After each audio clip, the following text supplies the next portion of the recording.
So, welcome to the Adventures in Learning podcast. I am delighted to introduce my brand new friend to you. Meg Fleming is an incredible author. She's a fabulous human being. We're going to be going to South Africa together on an amazing conservation adventure. But more than that, she has written some of the best books for back to school. If you're looking for stuff about school spirit and rocking that vote, she's your person. And her brand new book is everything. I have absolutely fallen in love with this book that is out this month. Everything Trails is coming out, and we're going to talk about it. And it is just glorious. And you need to go run to your library, run to your indie bookstore right now and grab these books. Settle in and join us for today's adventure in learning. Meg, welcome. Thank you so much for having me, Diane. It's so great to be here. I am so happy you are here. I always like to start with finding a little bit more about my guests' adventures in learning. So, you weren't always an author. How did you get to this? So I was not always an author. I was always, as a kid, someone who played with words. And I got really into music as mainly around middle school and into high school. I was very much into vocal music and performance and drama. But I always kept a journal. And I had a seventh grade teacher who taught us to journal and to regularly do creative writing. And so all through high school, all through college, I was studying music at that time. I journaled, and at the same time consumed a whole lot of lyrics because I was studying choral music. And so lyrics are they just are it's like eating tomes of well-placed words, like eating a thesaurus that all rhymes or is all rhythmically related. And so I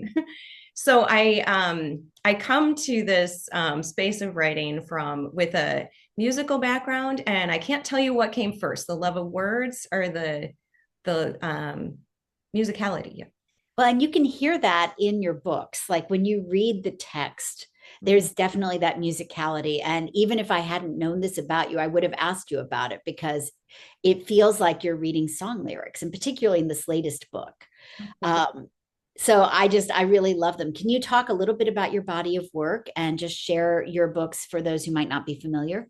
Yes. So I have this month, as mentioned, my 11th book coming out. It's called The Everything Trail, and that's my newest.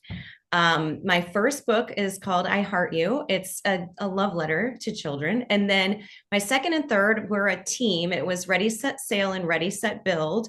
Those are building and sailing books. And then I have a bundle of nature books. So sometimes Rain and Here Comes Ocean. They are in a similar vein as The Everything Trail, as well as Wandering Around, which is also an outside nature book. And then I have the school books that set in the school, sounds like School Spirit and Rock That Vote. Those are high energy classroom tools. I was a teacher before I was a writer, and so they're like a welcome back to school and a let's be fair, really rhythmic and really fun. And then I have some silly books. Called I Was Born a Baby and I Live in a Tree Trunk. And those are all baby names and animal names, kind of hilarious slapstick delivery. It is to me, and the illustrator just nailed it with the eye contact. And yeah, so that's what I think that's all 11. And I have another book coming out next year. So That is fabulous. So let's talk a little bit about the Everything Trail because that one is brand new and out, and it's yeah. gotten starred reviews and everybody is just loving it, including me. So can you share a little bit about this book with our audience? What Yes, I inspired might it? have to hug it while I'm talking about it. Yes. It is okay, so it technically isn't out yet. It comes out August 26th. And it is, oh, okay. So you know this, but I just moved across the country from California to Minnesota, sorry. And I was inspired to write this book after the redwood trees, there were big wildfires in our area, in my own sister's backyard. Basically, she lives in the Santa Cruz Mountains, and and everyone was working together to help save people's homes, to save the forest. Big Basin and Henry Cowell Woods. There was a lot of damage done, a lot of loss. But I wrote a great deal of the beginnings of this book in the spring of 2021, when the paths reopened and I was able to walk again through the forest and see the regrowth and see the new buds mixed with ash, but how the earth always reclaims itself. And also to see the redwoods holding strong. And it was so powerful. I was so blown away. And, they call them the resilient redwoods. And this isn't a book just about redwoods. It's really a love of the forest, a love of nature, a love of the woods. Every illustration. Oh, and it's on the vertical. So the illustrator, Chuck Groenink, just did a stunning job. That is not page one, but I promise you, you can open up to any page in this book and it is glorious. It's like experiencing a magnificent woods, just turning the page. It really is. And that vertical, that's an unusual thing for a picture book, to have each page turn take you to the vertical, but it gives you a sense of the scope of the forest. Yes. And also the intimacy of it. Like, it's not just the tall trees, as you said, it's also the little things you see when you look down at the ground as well. Yes. Yeah. Can I share a page? Please. I was going to say, share a couple of pages with us. Okay. I'm going to share the beginning to bring you in. So this is the opening line, so you get a sense of the rhythm. And what I really love about this is you can feel when you walk into a forest that's big, this is about the size you feel, like just so tiny yet in awe. So the words are, this is the forest, this is the steeple, giants and saplings, and just a few people. And the rhythm goes on that way. And let's see, we already saw this spread. I was really blown away by how Chuck captured the exact look and feel of being on a trail in the forest. Like, you really can feel the temperature, you can feel the cold, you can feel, like, some pages you can feel the warmth. But I was very blown away. This is the example I was thinking of when you said, when you pause and you look at small things. This is that way an eagle, this way a bug, fast like a falcon, slow like a slug. And the point is to appreciate the small as much as the big. And when we go on hikes and go on adventures, we see the vast and glorious vistas like this.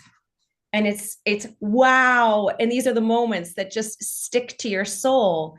But also equally as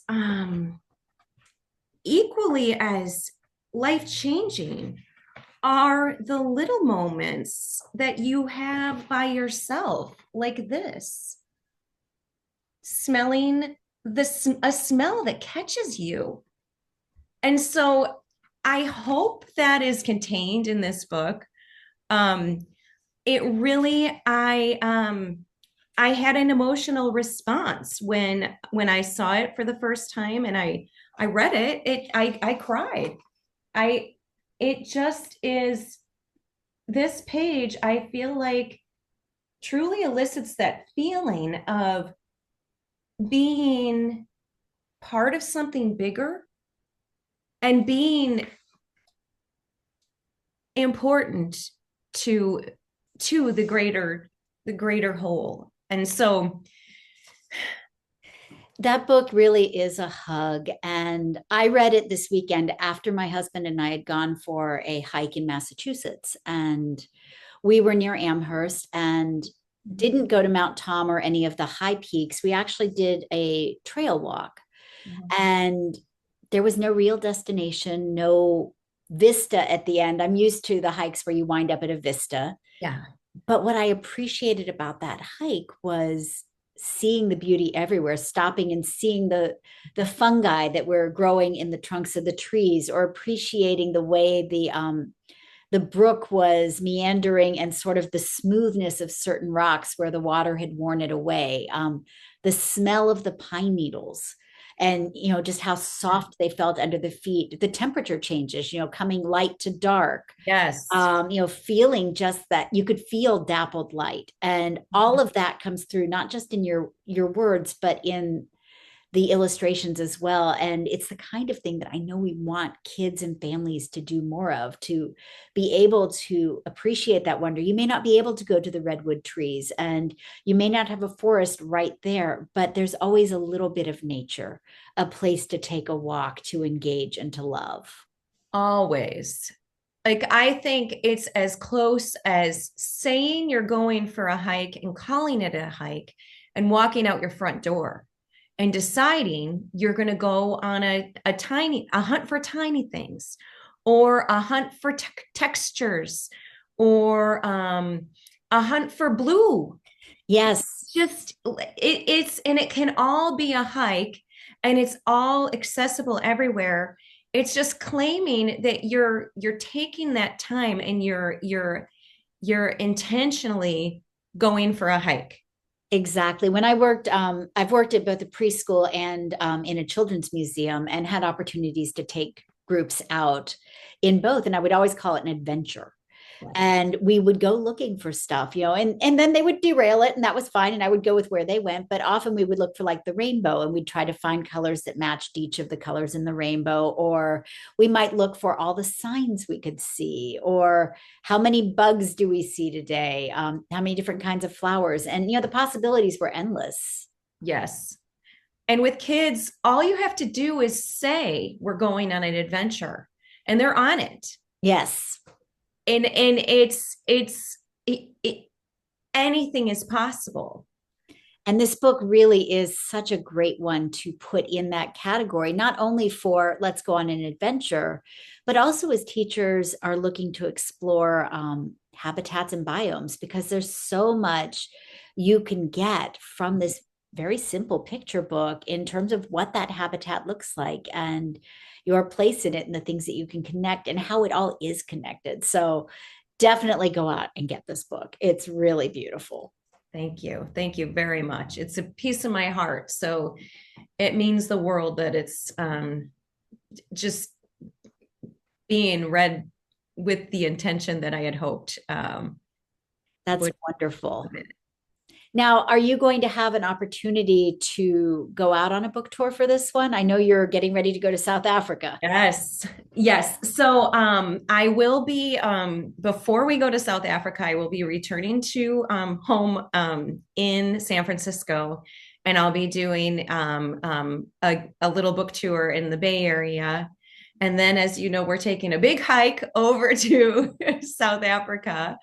And then after that, I do have a special event planned here in Minneapolis as well. So that's wonderful. And I know you're also available for school visits for folks as well. yes, I am available for school visits. So I have the information is on my website, and it's megfleming.net, and you can find me there. And we'll put all of that into the show notes as well.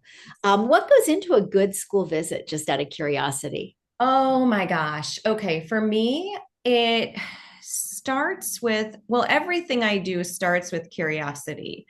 And if I'm zeroing in on a particular book, I'm asking the question, what is the curiosity fulfillment of this book? I think a good school visit includes new information. Well, it's a lot like teaching. You take the known, and then you have your new information, and it becomes new known. And I like to arc school visits sort of like an adventure, actually, where you go in and it's nice to meet you. Let me tell you a little bit about um, my adventure or my how I got here. But then to actually take the kids on an adventure. So and the adventure is the information you're consuming. Um, but sometimes like I have one, I'm sorry to talk about myself. You said in general. No, that's okay. Talk about yourself because that's your experience. So I do have like a little adventure built into my school visit where we go on a safari, and it's a really nicely made video, and the kids, I ask them to put their thinking caps on, and we go out on a safari adventure, and they get to see and experience some of these wild places and animals and hear the sounds. And so I think even if it's not that particular version of my visits, I do like to make the experience an adventure. I also take like sometimes I do a word hunt, and we do like everything's sort of an adventure based, and then they have that and they tuck it away and hopefully use it in their creative pursuits. I love that. I think that anytime we can get kids engaged in these hands on experiences, we build those connections. And as you said, we spark that wonder and curiosity, which leads to wanting to know more and reading the next book, which may be by a different author, but going deeper into that topic. And so it's a lovely way to sort of spark interest in learning and building connections to the world around you. So interesting you say that, because one of my presentations for younger kids is called Spark the Imagination. And then for older kids, it's called Resuscitate the Imagination. And so needed, because there's something that happens between that time in preschool and fifth grade. Yes. Where that spark gets dampened. And we sort of get enmeshed in having to regurgitate things for a test. Yes. And need to be reminded that we are creative, collaborative problem solvers and thinkers. Yep. Deep, deep thinkers. Yes. I love that you handle both. We're going to take a quick break, and when we come back, we're going to dive into all things South Africa. Woohoo! Welcome back to the show. We have Meg Fleming with us, and this is not your first trip to South Africa. You were part of the original group that went. Tell us about that initial trip and what's drawing you back. Oh my gosh. Okay. I'm going to try not to cry. I'm an emotional gal, so I'll do my best. The initial trip, it was mind blowing at every turn. And we mentioned a little bit earlier, big and small, like, we had incredible experiences where we helped color an elephant, the matriarch of a herd. And I brought this.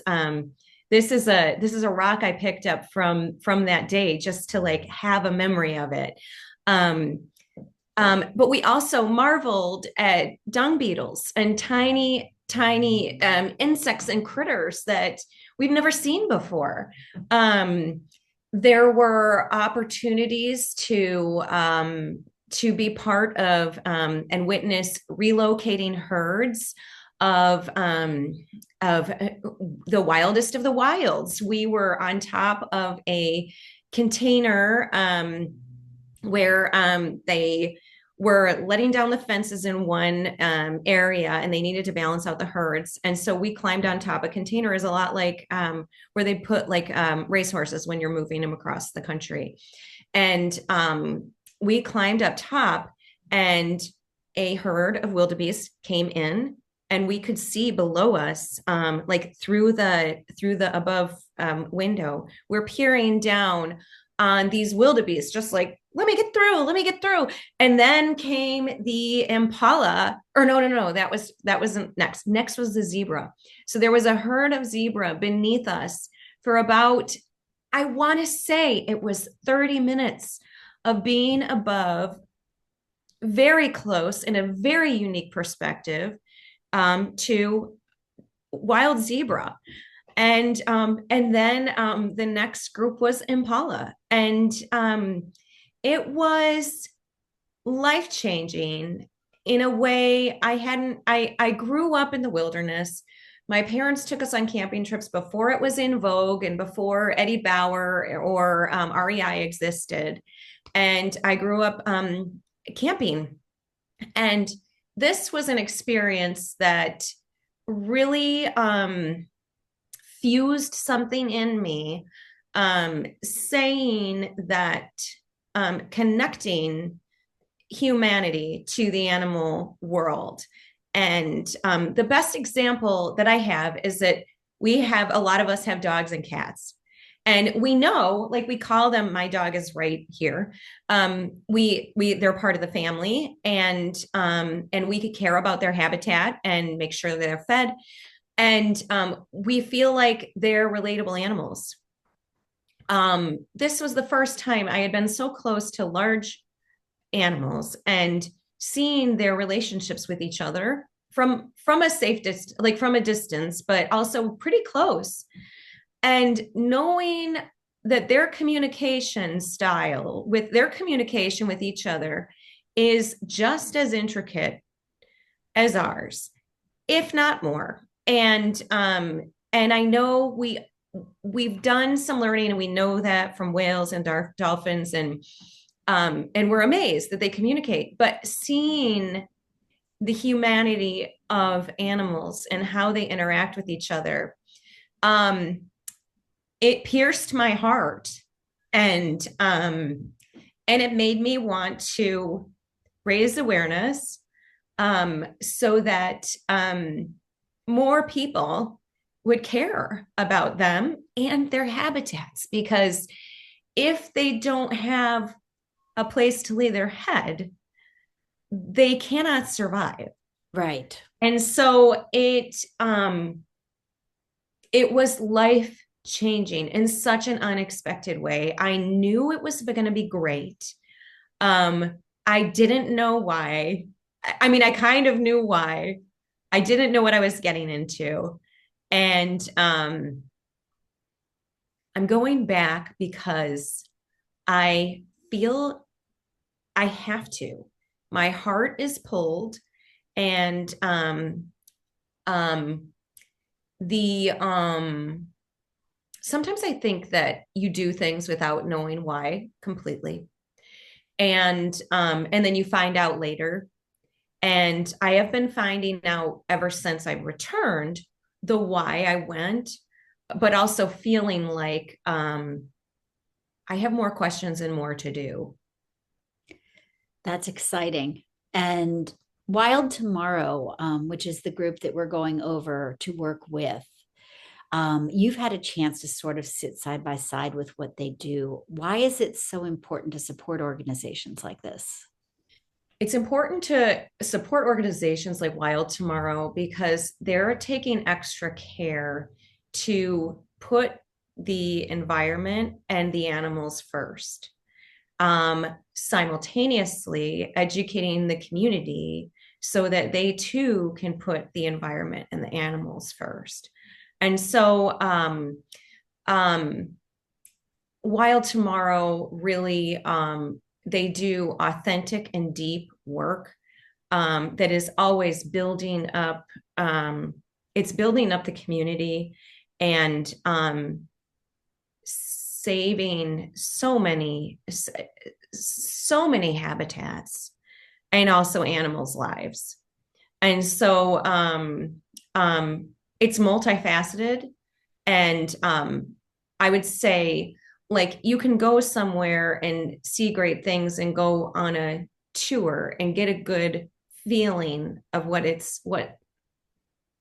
the wild is like.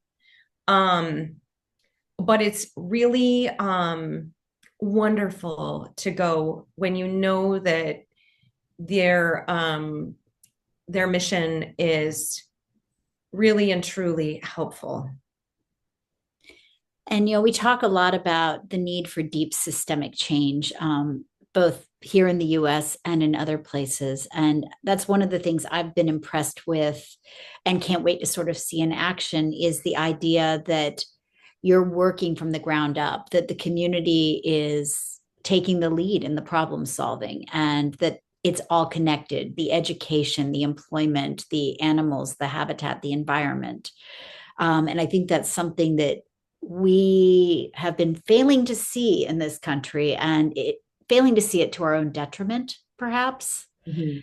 And so I'm really excited to learn, for me, in terms of what can we bring back and what can we apply to our own community work. Yes. Yeah. It's incredible to see all the moving parts and to see all the volunteers and staff members working together to do this one huge thing by doing gajillion small things.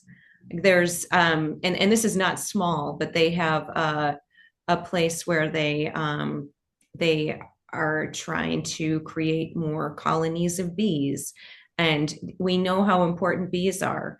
And that's another thing that it's in our world that's seemingly small that carries a lot of weight. And it's interesting to see and watch everybody doing their part. And I'm picturing right now where we stayed the last time. It was a camp called Shashlui, and there were all these people out doing controlled burns, and just getting to the point where everybody knows, people know how to do that and why.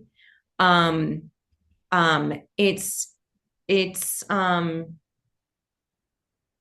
it's a huge it's a huge feat, and it's a huge um, coordinated effort to bring about systemic change, as you're saying. It's hard to teach. Like, it's hard to take a big concept and teach it In small ways, and to in small recognize that ways. all of those little steps add up to the big thing. Yes. Yes. Because we operate, I think, often out of I want to wave a magic wand and make it all get Yeah. fixed now. And that's not the way it works, that it takes all of these ripples Yeah. to We fill were that pot. so you'll get to do sundowners every night. There's sundowners, and it's at the end of the night. When the sun goes down, you pause and you have a little bev and watch the sunset across the savannah. And we were this one particular location that we stopped, and you just stop and take the time. And we were looking out on the whole savannah, and it looked like it was the first time I ever felt like I was on a planet. And I was like, we're on a planet. Like, but the planet I was looking at had previously been, so now it was a wild space. Prior to that, it was it was a beef farm, a cattle farm. It was also a pineapple farm and a cotton farm. And all that time when it was being used as an agrarian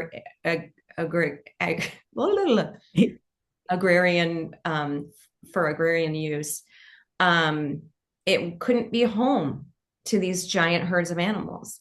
And so to stand there and to see Nyala running through, or a rhinoceros, or any of these animals running through, it wasn't for a lot, for 50 plus years, it wasn't home to the animals. And so that's part of the big thing that Wild Tomorrow does, is they help coordinate.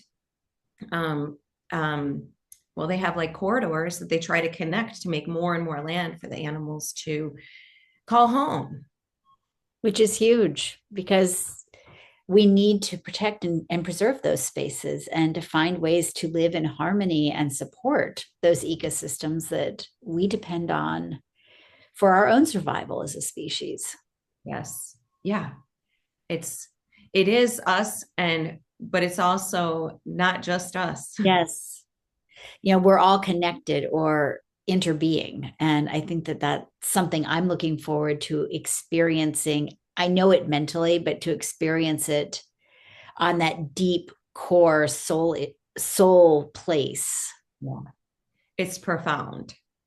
And I'm looking forward to sharing it with teachers and students and families as well. You know, one of the things that I'm hoping to do as my contribution going is to be able to do videos that we can bring back and to share, you know, to communicate. And so if there's a teacher or a student listening who's got questions, include them in the comments because we'll do our best to answer them or to find answers for you while we're there.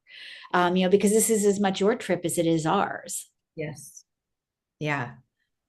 I think that's wonderful. That's part of the reason coming back why, and I know that John and Haley Rocco have done this. Actually, everyone who came back, part of the school visits is to provide this experience for the students. And that makes so much sense. It's opening the doors to a world that's deeper than we are, that's bigger than we are.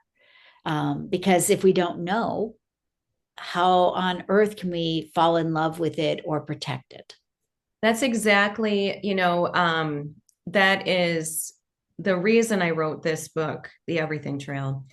It isn't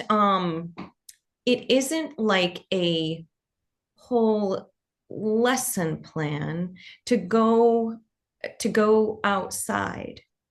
But if children aren't exposed to these things, they don't know to love them. And it's through loving them that there's care and they take care. And so it doesn't sound like a huge thing to go for a hike or an adventure or a walk, but humans fall in love with nature when they're in it. And children need as much of that as possible so that it seems like a small thing, but so that they can take care of this planet, to love it and to be in it. And if you're a grown up who's forgotten what it is to go outside, to play, to shut down the cell phone, maybe that's the challenge is to just turn it off and go for a walk. Yeah. Yeah. And let yourself be open to what you see and then go down those rabbit holes. Yeah. Chase them. Find the joy again, because I think that that's a huge part of it. It's being able to play in nature and to appreciate nature and to build those connections wherever you are. Yeah. And I do agree. I think it's adults just as much as children. Our lives are busy and we get swept away. But really, I was saying this with someone the other day, we're all one wall away from the great outdoors. Yes. Pretty much at all times. I mean, sometimes it's like we can take that literally, but basically we're one wall away. Just all we have to do is step through the door. I love that.